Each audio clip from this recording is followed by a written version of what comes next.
नमस्कार विद्यार्थी मित्रांनो, स्वागत आहे आपलं BMS मराठी YouTube चॅनलवर। तर आत्ताच नुकताच BMS फर्स्ट इयरचा रिझल्ट लागलेला आहे। जे विद्यार्थी या रिझल्टमध्ये ऑल क्लिअर पास झाले असेल किंवा फेल ATKT मध्ये असेल तर त्या विद्यार्थ्यांना खूप खूप अभिनंदन। आता तुम्ही BMS सेकंड इयरचे ऑफिशियली स्टुडंट झालेत। आता जे विद्यार्थी फेल झाले असेल त्यांनी नाराज वगैरे व्हायचं नाही, पुन्हा आपल्याला जिद्दीने उठायचं आहे, पुन्हा अभ्यास करायचा आहे। आजच्या व्हिडिओचा मेन टॉपिक असणार काय तर विथ हेड रिझल्ट लागला। आता ज्या विद्यार्थ्याचा रिझल्ट विथ हेड लागलाय त्या रिलेटेड आपण आज बोलणार आहे। आता बघा, सुरुवातीला विथ हेड रिझल्ट असतो तरी काय हे सुरुवातीला समजून घेऊया। आता काय होतं, जेव्हा युनिव्हर्सिटी कडून आपला रिझल्ट काय होतो थांबवला जातो, त्याला नॉर्मली भाषेत विथ हेड रिझल्ट असं म्हणतो। विथ हेड रिझल्ट मध्ये काय, विद्यार्थ्याला त्याचा रिझल्ट कळत नाही, फेल झालोय का ATKT झालो की पास झालोय त्याला कळतच नाही, नेमका हा रिझल्ट काय लागलाय, त्याला विथ हेड असं म्हटलेलं आहे। आता यामध्ये विथ हेड लागण्याचे कारण काय सुरुवातीला समजून घेऊया। आता बघा, मोस्ट कॉमन म्हणजे यामध्ये खूप कारण असू शकतात विथ हेड रिझल्ट लागण्याचे। यामध्ये सुरुवातीचे एक कारण काय, युनिव्हर्सिटी आपल्याला सांगते की जे काही तुम्ही आन्सर शीट लिहिली त्या आन्सर शीट मध्ये तुम्ही काही जरी काय म्हणताल की काही चुकीच्या तुमच्या काही मिस्टेक वगैरे केल्या असेल, जे युनिव्हर्सिटी काय म्हणते, मिस्टेक पेपर मध्ये करू नका, तुम्ही त्या मिस्टेक केली असेल, कुठं क्रॉस केला असेल किंवा काहीतरी ॲरो मारला असेल किंवा काहीतरी दुसऱ्या विद्यार्थ्यापेक्षा तुमचा पेपर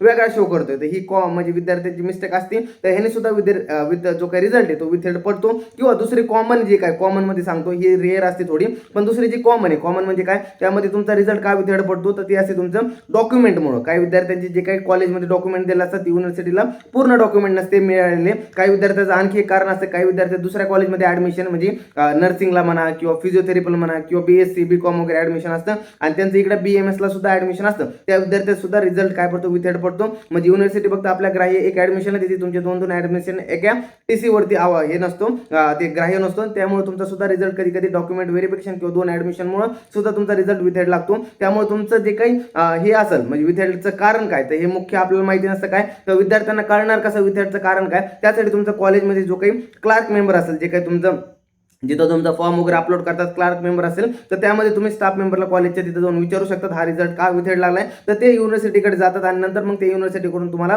म्हणजे कळवण्यात येतं तुमचा रिझल्ट का बरं विथ हेड लागलाय। म्हणजे एक तुमचा डॉक्युमेंटचा प्रॉब्लेम असू शकतो किंवा तुमचा पेपर जे काही चेकिंग आहे त्यामध्ये प्रॉब्लेम असू शकतो किंवा तुमचा दुसरा ऍडमिशनचा काही प्रॉब्लेम असेल त्यामध्ये सुद्धा तुमचा विथ हेड रिझल्ट लागू शकतो। म्हणजे याला मल्टिपल कारण असू शकतात। रिझल्ट विथ हेड लागलाय हे असं स्पेसिफिक आपण सांगत नाही का बरं लागलाय, पण डॉक्युमेंटचा जर तुमचा प्रॉब्लेम असेल तर हा कॉमन सगळ्या विद्यार्थ्यांमध्ये पाहायला मिळतो। तर बऱ्याच विद्यार्थ्याचा डॉक्युमेंट पूर्ण अपलोड केलेले नसतात युनिव्हर्सिटीकडे, त्यामुळे काय होतं result with head most common लागण्याचे चान्सेस राहतात, म्हणजे लागतात विद्यार्थ्यांचे डॉक्युमेंट इनकम्प्लीट अपलोड असल्यामुळे। त्यामुळे तुमचा जर रिझल्ट विथ हेड लागला असेल तर तुम्ही नाराज व्हायचं नाही, तुमचा रिझल्ट लवकरच लागेल, पण ते सुरुवातीला तुम्हाला तो प्रॉब्लेम क्लिअर करावा लागतो, त्यानंतर तुमचा रिझल्ट लागतो। आता विद्यार्थ्यांमध्ये रिझल्ट कधी लागतो, आता मोस्ट ऑफ हा प्रॉब्लेम दूर व्हायला जवळजवळ 15 ते 20 दिवस मोस्ट कॉमन टाइम लागतो एवढा, त्यानंतर तुमचा रिझल्ट लागतो। म्हणजे आज जरी रिझल्ट लागला इथून पुढे तुमचा 15 दिवसामध्ये जर तुमचा हा प्रॉब्लेम दूर झाला तर जवळपास 15-1 दिवसामध्ये तुमचा रिझल्ट पुन्हा विथ हेडचा रिझल्ट क्लिअर लागतो। मग त्यामध्ये तुम्हाला पास झाला, ATKT लागला, फेल लागला, तुम्हाला कळून जातं, म्हणजे नॉर्मल जे विद्यार्थ्याचा रिझल्ट लागला त्याप्रमाणे तुमचा रिझल्ट लागतो, समजलं। तर अशा प्रकारे टोटली विथ हेडची प्रोसेस असते।